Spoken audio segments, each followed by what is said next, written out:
ಕನ್ನಡಿಯನ್ನು ಕೊಳೆ ಮುಚ್ಚಿರುವ ಹಾಗೆ, ಬೆಂಕಿಯನ್ನು ಹೊಗೆ ಮತ್ತು ಬೂದಿ ಮುಚ್ಚಿರುವ ಹಾಗೆ, ಅಹಂಕಾರದಿಂದ ಮೆರೆಯುವ ವ್ಯಕ್ತಿಗೆ ಮೂರ್ಖತನ ಮುಚ್ಚಿಟ್ಟಲ್ಪಟ್ಟಿರುತ್ತದೆ.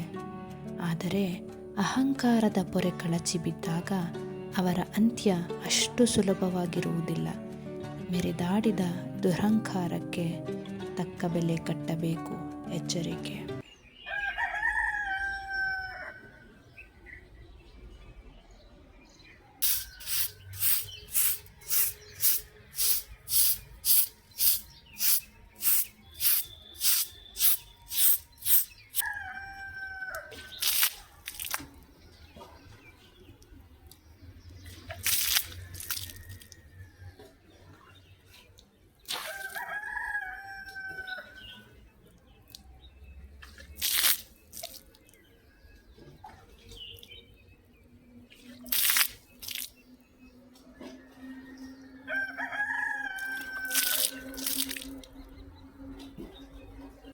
ಹೇಗಿದ್ದೀರಾ ಎಲ್ಲರೂ? Welcome back to Tejas Raj vlog. ಇದು ಫ್ರೈಡೇ ಮಾರ್ನಿಂಗ್ ವ್ಲಾಗ್ ಆಗಿರುತ್ತೆ. ಇನ್ನು ಇವತ್ತು ಫ್ರೈಡೇ ಆಗಿರೋದ್ರಿಂದ ಪೂಜೆ ಎಲ್ಲ ಇರುತ್ತೆ, ನಿಮಗೆ ಗೊತ್ತಿರೋ ಹಾಗೆ. ಹಾಗಾಗಿ ನಾನು ಇವತ್ತು ಬೇಗನೆ ಎದ್ದು ಸ್ನಾನ ಎಲ್ಲ ಮುಗಿಸಿ ಅದಾದಮೇಲೆ ನಾನಿಲ್ಲಿ ಹೊರಗಡೆ ಬಂದು ಬಾಗಿಲು ಕಸ ಎಲ್ಲ ಗುಡಿಸಿ ಬಾಗಿಲಿಗೆಲ್ಲ ನೀರನ್ನು ಹಾಕೋತಾ ಇದ್ದೀನಿ. ರಂಗೋಲಿ ಎಲ್ಲ ಬಿಟ್ಟಿದ್ದಾದ್ಮೇಲೆ ಪೂಜೆ ಎಲ್ಲ ಮುಗಿಸಿ ಅದಾದಮೇಲೆ ತಿಂಡಿನೂ ಸಹ ಮಾಡಿಕೊಂಡು ನನ್ನ ಮಗಂಗೂ ರೆಡಿ ಮಾಡಿ ನಾನು ಕೂಡ ರೆಡಿಯಾಗಿ ಸ್ಕೂಲ್ಗೆ ಹೊರಡಬೇಕು. ವಿಡಿಯೋನ ಕೊನೆವರೆಗೂ ಎಲ್ಲೂ ಸ್ಕಿಪ್ ಮಾಡಿದೆ ನೋಡಿ. ಮತ್ತು ಯಾರೆಲ್ಲ ನನ್ನ ಚಾನಲ್ಗೆ ಇನ್ನೂ ಸಬ್ಸ್ಕ್ರೈಬ್ ಮಾಡ್ಕೊಂಡಿಲ್ಲ ಸಬ್ಸ್ಕ್ರೈಬ್ ಮಾಡ್ಕೊಳ್ಳಿ. ಮತ್ತು ನಿಮಗೆ ಈ ವಿಡಿಯೋ ಇಷ್ಟ ಆದರೆ ಲೈಕ್ ಮಾಡಿ, ಕಮೆಂಟ್ ಮಾಡಿ ಮತ್ತು ಶೇರ್ ಮಾಡಿ ನಿಮ್ಮ ಫ್ಯಾಮಿಲಿ ಮತ್ತು ನಿಮ್ಮ ಫ್ರೆಂಡ್ಸಿಗೆಲ್ಲ. ನೀವೇನಾದರೂ ನನ್ನ ಚಾನಲ್ಗೆ ಫಸ್ಟ್ ಟೈಮ್ ವಿಸಿಟ್ ಮಾಡ್ತಿದ್ರೆ ಸಬ್ಸ್ಕ್ರೈಬ್ ಮಾಡ್ಕೊಳ್ಳಿ.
ಪೂಜೆ ಎಲ್ಲ ಮುಗಿಸಿದಾದ್ಮೇಲೆ ಇವತ್ತಿನ ತಿಂಡಿಗೆ ರೆಡಿ ಮಾಡ್ಕೊಳ್ಳೋಣ ಅಂತ ಹೇಳಿ ಮಾಡ್ಕೊತಾ ಇದ್ದೀನಿ. ಇವತ್ತಿನ ತಿಂಡಿ ಬಂದು ಬಿಸಿಬೇಳೆಬಾತು, ಮತ್ತು ಇವತ್ತು ಶುಕ್ರವಾರ ಆಗಿರೋದ್ರಿಂದ ದೇವ್ರ ನೈವೇದ್ಯಕ್ಕೂ ಆಗುತ್ತೆ, ಮತ್ತು ಬಿಸಿಬೇಳೆಬಾತ್ ಜೊತೆಗೆ ಒಳ್ಳೆ ಕಾಂಬಿನೇಷನ್ ಆಗಿ ನಾನಿಲ್ಲಿ ಇವತ್ತು ಪೈನಾಪಲ್ ಕೇಸರಿಬಾತನ್ನ ಮಾಡ್ಕೊತಾ ಇದ್ದೀನಿ. ಅದಕ್ಕೂ ಮುಂಚೆ ಇವತ್ತು ಹೆಲ್ದಿಯಾಗಿ ಒಂದು ಟೀನ ಮಾಡ್ಕೊಳ್ಳೋಣ ಅಂತ ಹೇಳಿ ನಾನು ಅದಕ್ಕೋಸ್ಕರ ಇಲ್ಲಿ ಒಂದೆಲ್ಗ ಅಥವಾ ಬ್ರಾಹ್ಮಿ ಅಂತ ಏನು ಹೇಳ್ತಾರೆ ಅದನ್ನು ತೊಗೊಂಡಿದ್ದೀನಿ, ಮತ್ತು ಸ್ವಲ್ಪ ತುಳಸಿ ಎಲೆನ ತೊಗೊಂಡಿದ್ದೀನಿ, ಮತ್ತು ದಾಸವಾಳದ ಹೂವನ್ನ ತೊಗೊಂಡಿದ್ದೀನಿ.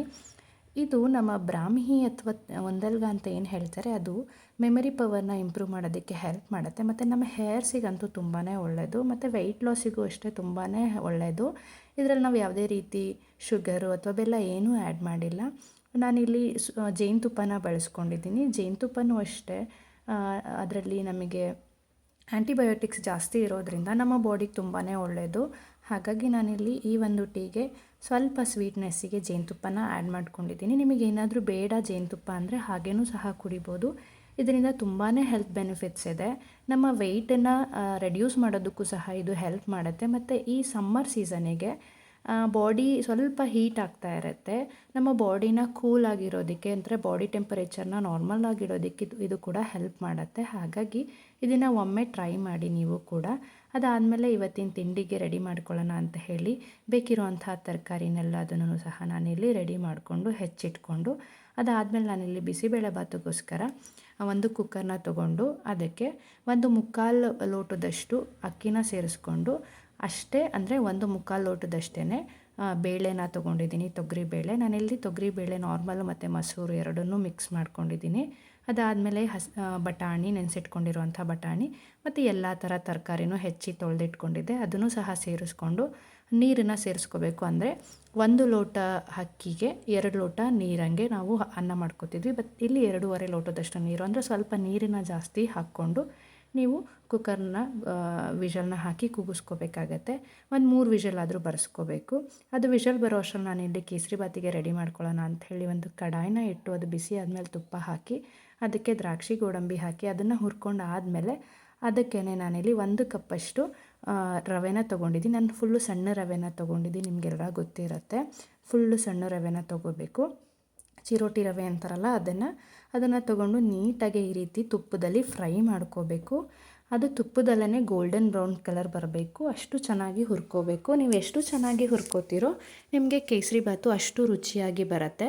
ಇನ್ನು ನಾನಿಲ್ಲಿ ಪಕ್ಕದಲ್ಲೇ ನೀರನ್ನು ಕುದಿಲಿಕ್ಕೆ ಇಟ್ಟಿದ್ದೀನಿ ಈ ಒಂದು ಕೇಸರಿಬಾತ್ಗೆ ಹಾಕ್ಕೊಳ್ಳೋದಕ್ಕೆ. ನೋಡ್ತಾ ಇರ್ಬೋದು ನೀವು, ನೀರು ಚೆನ್ನಾಗಿ ಕುದಿಲಿಕ್ಕೆ ಬಿಟ್ಟು ಆ ಕುದಿಯೋ ನೀರನ್ನು ಇದಕ್ಕೆ ಹಾಕ್ಕೋಬೇಕು. ತಣ್ಣೀರನ್ನ ಯಾವುದೇ ಕಾರಣಕ್ಕೂ ಮಿಕ್ಸ್ ಮಾಡಬೇಡಿ. ಇಲ್ಲಿ ನಾನಿಲ್ಲಿ ಸ್ವಲ್ಪ ಲೆಮನ್ ಕಲರ್ ಅಂತ ಬರುತ್ತಲ್ಲ ಅದನ್ನು ಸೇರಿಸ್ಕೊಂಡಿದ್ದೀನಿ. ಇದು ಆರ್ಟಿಫಿಷಿಯಲ್ ಕಲರೇ. ಇದನ್ನು ಸೇರಿಸ್ಕೊಂಡು ಒಂದು ಸಲ ನೀಟಾಗಿ ಮಿಕ್ಸ್ ಮಾಡಿ, ಅದಾದಮೇಲೆ ನೀರು ಕುದಿಸ್ಕೊಂಡಿದ್ವಲ್ಲ ಅದನ್ನು ನಿಧಾನಕ್ಕೆ ಹಾಕ್ಕೋಬೇಕು. ಈ ರೀತಿಯಾಗಿ ಒಂದೇ ಸಲ ಹಾಕ್ಕೋಬೇಡಿ, ಮೇಲೆ ಹಾರಿಬಿಡತ್ತೆ. ಹಾಗಾಗಿ ಕೈ ಮೇಲೆಲ್ಲ ಸಿಡಿದ್ಬಿಡತ್ತೆ. ನಿಧಾನಕ್ಕೆ ನೋಡ್ಕೊಂಡು ಹಾಕ್ಕೊಂಡು ನೀಟಾಗಿ ಈ ರೀತಿ ಮಿಕ್ಸ್ ಮಾಡ್ಕೊಳ್ಳಿ. ಇನ್ನು ಸ್ವಲ್ಪ ಎಷ್ಟು ಬೇಕೋ ಅಷ್ಟು ನೀರನ್ನು ನೋಡಿ ಹಾಕ್ಕೊಳ್ಳಿ. ಅಂದರೆ 1 ಕಪ್ಪು ರವೆಗೆ ನೀವು 3 ಲೋಟದಷ್ಟು ನೀರನ್ನು ಹಾಕ್ಕೋಬೇಕಾಗತ್ತೆ. ಆಗ ನಿಮಗೆ ಕೇಸರಿಬಾತು ತುಂಬಾ ಸಾಫ್ಟಾಗಿ ಬರುತ್ತೆ. ಅದಾದಮೇಲೆ ನಾನಿಲ್ಲಿ 1 ಕಪ್ಪಷ್ಟು ಪೈನಾಪಲ್ನ ಸಹ ಸೇರಿಸ್ಕೊಂಡಿದ್ದೀನಿ. ನಾನಿಲ್ಲಿ ಪೈನಾಪಲ್ನ ಬೇಯಿಸ್ಕೊಂಡಿಲ್ಲ, ಹಾಗೇ ಸೇರಿಸ್ಕೊಂಡಿದ್ದೀನಿ. ಅದು ಸ್ವಲ್ಪ ಅದರೊಳಗೇ ಅಂದರೆ ರವೆ ಒಳಗಡೆ ಒಂಚೂರು ಮಿಕ್ಸ್ ಮಾಡಿಕೊಂಡು ಅದಾದಮೇಲೆ ನಾನಿಲ್ಲಿ 1 ಕಪ್ಪಷ್ಟು ಸಕ್ಕರೆನ ತೊಗೊಂಡು ಅದರೊಳಗಡೆ ಏಲಕ್ಕಿ ಪುಡಿನೂ ಸಹ ಹಾಕ್ಕೊಂಡಿದ್ದೆ ನಾನು. 1 ಕಪ್ಪು ಅಂದರೆ ನೀವು ಸ್ವೀಟ್ ಜಾಸ್ತಿ ತಿನ್ನೋರಿದ್ದರೆ 1.5 ಕಪ್ಪನ್ನ ಸೇರಿಸ್ಕೊಳ್ಳಿ. ನಮ್ಮ ಮನೇಲಿ ಸ್ವೀಟ್ ಅಷ್ಟು ಅತಿಯಾಗಿ ತಿನ್ನಲ್ಲ, ಹಾಗಾಗಿ ನಾನು 1 ಕಪ್ಪನ್ನ ಬಳಸ್ಕೊಂಡಿದ್ದೀನಿ. 1 ಕಪ್ಪು ಸಕ್ಕರೆನ ಹಾಕಿ ನೀಟಾಗಿ ಈ ರೀತಿಯಾಗಿ ಮಿಕ್ಸ್ ಮಾಡಿ. ನೋಡ್ತಾ ಇರ್ಬೋದು, ಆ ಸಕ್ಕರೆ ಹಾಕಿದ ತಕ್ಷಣ ಅದರಲ್ಲಿ ನೀರಿನ ಅಂಶ ಬಿಡ್ತಾ ಇದೆ. ಹಾಗೆ ಈ ರೀತಿ ಬಿಡುತ್ತೆ, ಏನು ಹೆದರ್ಕೊಳ್ಳೋದಕ್ಕೆ ಹೋಗ್ಬೇಡಿ ಇಷ್ಟು ಮೆತ್ತಗೆ ಆಗ್ತಿದೆಯಲ್ಲ ಅಂತ ಹೇಳಿ. ಅದಾದಮೇಲೆ ಅದೇ ಸ್ವಲ್ಪ ಗಟ್ಟಿ ಆಗ್ತಾ ಬರುತ್ತೆ. ನೋಡಿ, ಪೈನಾಪಲ್ ಕೇಸರಿಬಾತ್ ರೆಡಿ ಆಯಿತು.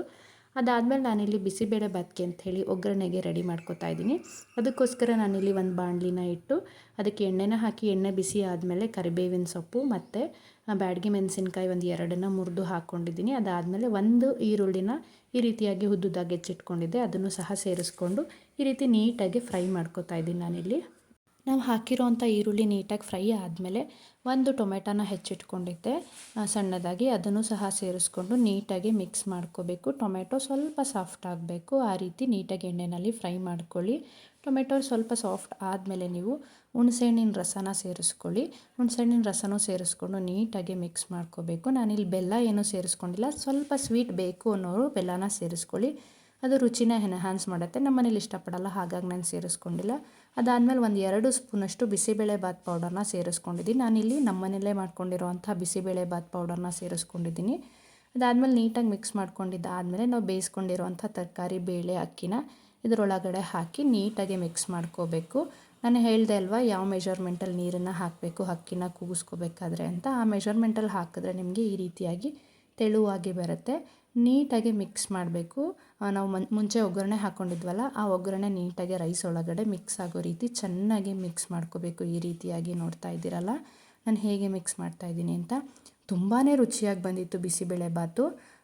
ಕೆಲವರು ಬೇರೆ ಬೇರೆ ಪ್ರೊಸೀಜರಲ್ಲಿ ಮಾಡ್ತಾರೆ, ಬಟ್ ನಮ್ಮ ಮನೇಲಿ ನಾನು ಯೂಶ್ವಲಿ ಇದೇ ಪ್ರೊಸೀಜರಲ್ಲಿ ಮಾಡೋದು. ನನ್ನ ಹಸ್ಬೆಂಡ್ಗಂತೂ ತುಂಬಾ ಇಷ್ಟ ಈ ಬಿಸಿಬೇಳೆಬಾತು.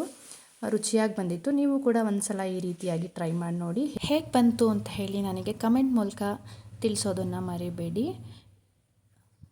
ಇನ್ನು ಈ ಬಿಸಿಬೇಳೆಬಾತು ಕೆಲವರು ರೈಸ್ ಇರೋದ್ರಿಂದ ತಿನ್ನಬಾರ್ದು ಅಂತ ಹೇಳಿ ಅಂದ್ಕೋತಾರೆ, ಡಯಟ್ ಕಾನ್ಷಿಯಸ್ ಇರೋರು. ಬಟ್ ಏನು ಹಾಗೇನಿಲ್ಲ, ಇದರಲ್ಲಿ ತುಂಬ ತರಕಾರಿನ ಜಾಸ್ತಿ ಬಳಸಿರೋದ್ರಿಂದ ಖಾರ ಬಂದರೆ ರೈಸ್ ಕಂಟೆಂಟು ಕಡಿಮೆ ಇರುತ್ತಲ್ಲ, ಬೇಳೆ ಎಲ್ಲ ಬಳಸಿರೋದ್ರಿಂದ ಇದು ಡಯಟಿಗೂ ಕೂಡ ತುಂಬಾ ಒಳ್ಳೆಯದು. ಡಯಟ್ ಮಾಡ್ತಿರೋರು ಈ ಒಂದು ಮೇಲೆ ನಾವೇನು ಮಿಕ್ಸ್ಚರ್ ಬಳಸ್ತೀವಲ್ಲ ಅದನ್ನು ಸ್ಕಿಪ್ ಮಾಡ್ಕೋಬೋದು. ಇನ್ನು ಟೈಮ್ ಆಗಿತ್ತಲ್ಲ ಅಂತ ಹೇಳಿ ತಿಂಡು ರೆಡಿಯಾಗಿ ಸ್ಕೂಲಿಗೆ ಹೊರಟೆ ನಾನಿಲ್ಲಿ. ನನ್ನ ಹಸ್ಬೆಂಡನ್ನ ಬಸ್ ಸ್ಟಾಪ್ಗೆ ಡ್ರಾಪ್ ಮಾಡ್ತೀನಿ ಅಂತ ಹೇಳಿ ಡ್ರಾಪ್ ಮಾಡಲಿಕ್ಕೆ ಅಂತ ಹೇಳಿ ಬಂದರು. ಇನ್ನು ಅವ್ರು ಅಲ್ಲಿಂದ ಬಂದು ನನ್ನ ಮಗನ ಸ್ಕೂಲಿಗೆ ಡ್ರಾಪ್ ಮಾಡಿ ಅವರು ಕೂಡ ಸ್ಕೂಲ್ಗೆ ಹೋಗಬೇಕಿತ್ತು. ಹಾಗಾಗಿ ಇನ್ನು ನಾವು ಸ್ಕೂಲನ್ನು ಮುಗಿಸ್ಕೊಂಬಂದಾದಮೇಲೆ ಈವ್ನಿಂಗು ಸ್ವಲ್ಪ ಹೊರಗಡೆ ಹೋಗಬೇಕಾಗಿತ್ತು. ನಮ್ಮ ಮನೆಯಲ್ಲಿ ಫ್ರಿಡ್ಜ್ ಹಾಳಾಗಿತ್ತು, ಹಾಗಾಗಿ ಫ್ರಿಡ್ಜನ್ನ ನೋಡೋಣ ಅಂತ ಹೇಳಿ ಹೋಗಿದ್ವಿ. ಹೊಸ ಫ್ರಿಡ್ಜನ್ನ ತೊಗೋಬೇಕಿತ್ತಲ್ಲ ಅಂತ ಹೇಳಿ ಹಳೇದನ್ನು ರಿಪೇರಿ ಮಾಡಿಸೋಣ ಅಂತ ಕೇಳಿದ್ವಿ. ಬಟ್ ಅದಕ್ಕೆ ರಿಪೇರಿ ಮಾಡೋದಕ್ಕೆ 6000 ಆಗುತ್ತೆ ಅಂತ ಹೇಳಿದ್ರು. ಹಾಗಾಗಿ ಇನ್ನು ಅದನ್ನು ರಿಪೇರಿ ಮಾಡಿಸೋದಿನ್ನೇನು, ನಮಗೆ ಸ್ವಲ್ಪ ದೊಡ್ಡದು ಬೇಕಿತ್ತು. ಹಾಗಾಗಿ ನೋಡೋಣ ಅಂತ ಹೇಳಿ ಹೋಗಿ ತುಂಬ ಫ್ರಿಡ್ಜ್ಗಳನ್ನ ನೋಡಿದ್ವಿ. ಆ್ಯಕ್ಚುಲಿ ನಮಗೆ ಬೋಷಲ್ಲಿ ತೊಗೋಬೇಕು ಅಂತ ಹೇಳಿ ತುಂಬಾ ಅನಿಸಿತ್ತು. ಏಕೆಂದರೆ ನಮ್ಮ ಮನೆಯಲ್ಲಿ ಮಿಕ್ಸಿ ಮತ್ತು ಊರಲ್ಲಿ ನಾವು ವಾಷಿಂಗ್ ಮಿಷಿನ್ ಯೂಸ್ ಮಾಡ್ತಿರೋದು ಬೋಷು, ತುಂಬ ಒಳ್ಳೆ ಫೀಡ್ಬ್ಯಾಕ್ ಇದೆ. ಹಾಗಾಗಿ ಅದನ್ನು ತೊಗೊಳ್ಳೋಣ ಅಂತ ಹೋದ್ವಿ. ಬಟ್ ಇಲ್ಲಿ ಅವೈಲಬಲ್ ಇರಲಿಲ್ಲ, ಹಾಗಾಗಿ ಹೈಯರ್ನ ತೊಗೊಂಡ್ವಿ. ಈಗ ಅಪ್ಗ್ರೇಡೆಡ್ ವರ್ಷನ್ ಏನಂತ ಇದೆ ಅದನ್ನು ತೊಗೊಂಡ್ವಿ. ನನಗಂತೂ ಇದು ತುಂಬಾ ಇಷ್ಟ ಆಯಿತು. ಎಲ್ಲೇ ಹೋದರೂ ನನಗೆ ಬ್ಲ್ಯಾಕ್ ತುಂಬಾ ಅಟ್ರ್ಯಾಕ್ಟ್ ಮಾಡುತ್ತೆ, ಈವನ್ ನನ್ನ ಹಸ್ಬೆಂಡ್ಗೂ ಕೂಡ. ಹಾಗಾಗಿ ಇಬ್ಬರು ಸೆಲೆಕ್ಟ್ ಮಾಡಿ ಈ ಒಂದು ಬ್ಲ್ಯಾಕ್ ಕಲರ್ ಫ್ರಿಡ್ಜನ್ನ ತೊಗೊಂಡ್ವಿ. ಇನ್ನು ನಿಮ್ಮಲ್ಲಿ ಯಾರಾದರೂ ಹೊಸದಾಗಿ ಫ್ರಿಡ್ಜ್ ತೊಗೋಬೇಕು ಅಂದ್ಕೊಂಡಿರೋರಿಗೆ ಹೆಲ್ಪ್ ಆಗಲಿ ಅಂತ ಹೇಳಿ ನಾನಿಲ್ಲಿ ನೀಟಾಗಿ ತೋರಿಸ್ತಾ ಇದ್ದೀನಿ. ಇದರ ಸ್ಪೇಸ್ ಅಂತೂ ತುಂಬಾ ಚೆನ್ನಾಗಿದೆ, ನೋಡ್ತಾ ಇರ್ಬೋದು. ಮತ್ತು ಇದರಲ್ಲಿ ಫ್ರೀಝರ್ನ ಕೆಳಗಡೆ ಕೊಟ್ಟಿದ್ದಾರೆ, ಅಲ್ಲಿ ಕಾಳುಗಳನ್ನೆಲ್ಲ ಸ್ಟೋರ್ ಮಾಡ್ಕೋಬೋದು. ಇವತ್ತಿನ ನನ್ನ ವ್ಲಾಗ್ನ ನಾನು ಇವತ್ತಿಗೆ ಇಲ್ಲಿಗೆ ಎಂಡ್ ಮಾಡೋಣ ಅಂಥೇಳಿ ಅಂದ್ಕೊಂಡಿದ್ದೀನಿ. ಇವತ್ತಿಗಿಷ್ಟೇ, ಸಿಗೋಣ ಮತ್ತೆ, ಬಾಯ್.